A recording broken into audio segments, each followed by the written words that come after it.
만나기 위해 찾아간 곳은 바로 경기도 포천의 한 외딴 건물. 그런데 여기는 아무리 봐도 물과 관련된 기술이 있는 곳 같은데.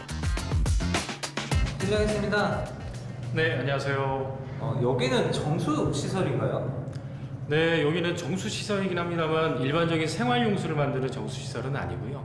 공업용수를 생산하기 위한 제2용수를 만드는 정수시설입니다. 제2용수? 제2용수란 말 그대로 사용했던 물을 정화해서 다시 쓸 수 있도록 하는 건데, 음용수로는 사용할 수 없지만 생활, 공업, 농업, 조경 등 다양한 곳에서 쓰일 수 있도록 가공한 물.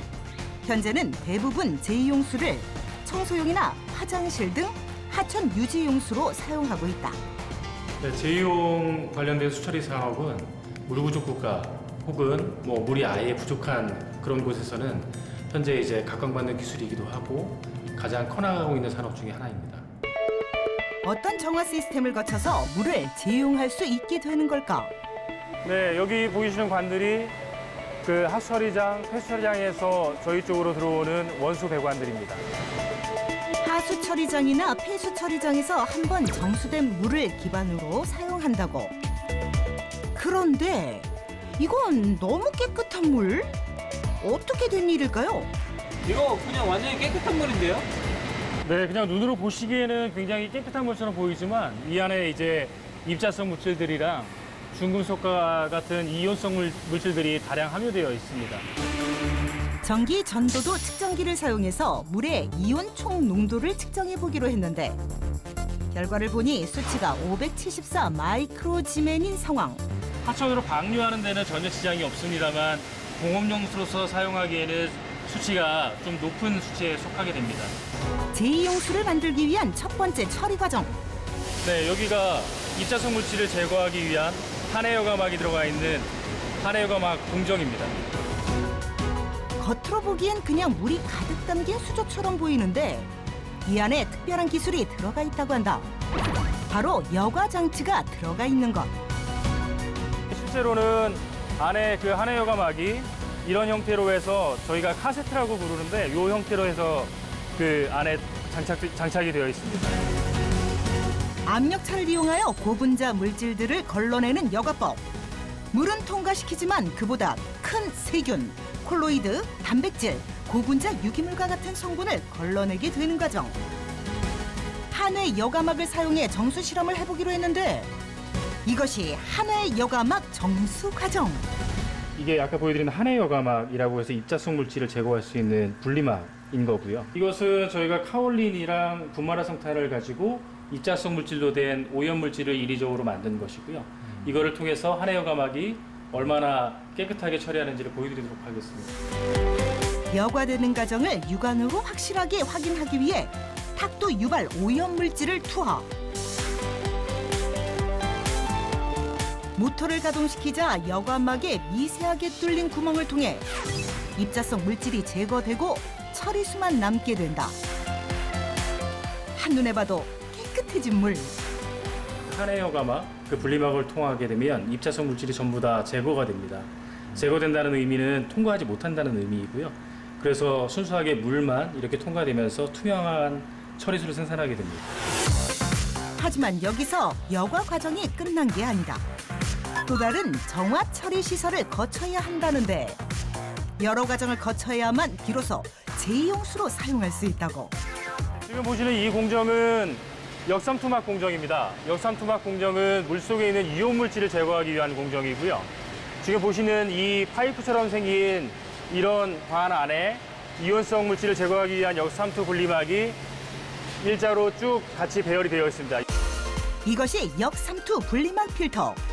0.0001 마이크론의 수많은 구멍들이 뚫려 있는 필터를 거치면서 물속에 들어있는 이온성 물질들이 걸러지는 여과 과정. 이 실험을 통해 자세한 과정을 살펴보기로 했다. 역삼투막을 사용하게 되면 이온성 물질들이 역삼투막을 통과하지 못하기 때문에 통과하지 못한 나머지 것들이 이렇게 농축수로 남게 됩니다. 그래서 이 안에는 다양한 유해 물질들이 다량으로 남게 됩니다. 농축액에 약품을 투입하고 잠시 후 안 보이던 이물질들이 발생. 경도를 유발하는 칼슘, 마그네슘, 중금속 물질 등이 응고되어서 떠오르는데 제철, 발전소 등에서 제2용수를 사용하게 되면 이러한 불순물들이 생산 공정에 피해를 입힐 수 있다고. 물이 증발하는 그런 공정 안에서 사용되더라도 배관을 막거나 뭐 다른 스케일에 의한 문제들이 발생되지 않게끔 할 수 있는 것이죠. 모든 여과 과정을 거친 제2용수의 상태는 어떨까? 전기 전도도 측정기를 사용해 다시 이온 농도를 측정. 그 결과는 여과 과정을 거치기 전과 어떻게 달라졌을까? 무려 약 548 마이크로시멘이 제거된 것을 확인할 수 있었다. 이 기술로 인해 각종 특허까지 획득. 에너지, 토지 이용, 식량 등과 연계된 우리 삶의 중요한 자원인 물. 기후변화와 물 부족으로 인해 제2용수의 사용률을 높이는 것이 미래 사회의 수량 확보를 위한 중요한 대안으로 떠오르고 있습니다. 수처리 전문 기업으로서 사용 후 발생한다는 하폐수 및 난분해성 폐수를 처리하는 수처리 전반에 대한 기술력을 확보하고 있습니다. 물재용 기술을 이용하여 수자원을 보호하고 기업과 인간 모두에게 유용한 자원 확보를 위한 물 재활용 기술의 발전에 대해 꾸준히 노력할 것입니다.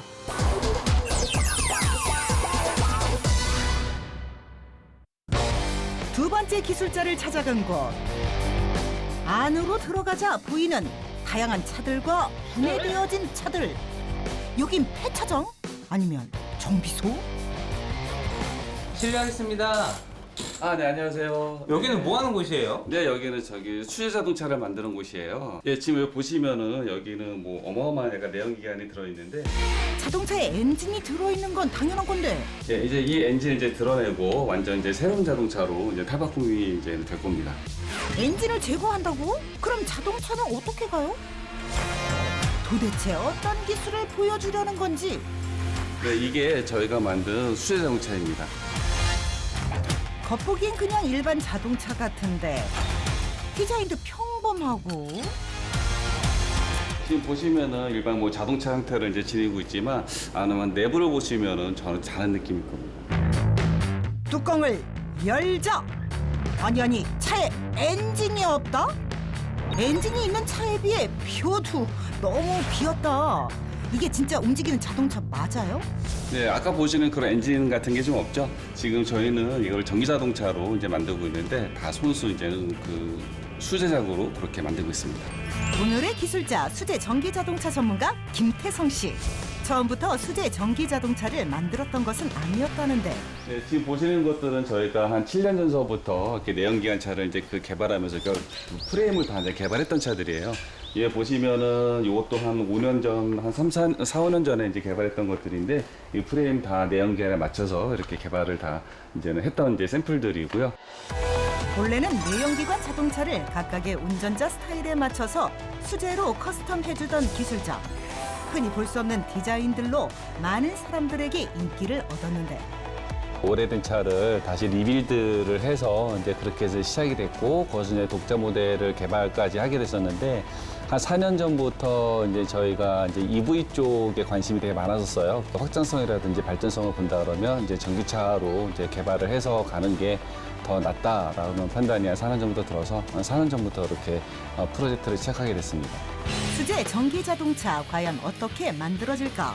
기술자가 첫 번째로 보여준 것은 수제 전기차의 차체. 이게 저희가 이제 개발한 그 바디인데요. 일반 차량하고 틀리게 요거는 이제 FRP 소재, 어떤 쉽게 보면 그 플라스틱 소재죠. 이제 강화 플라스틱 소재를 써서 이렇게 바디 전체를 그렇게 만들었습니다.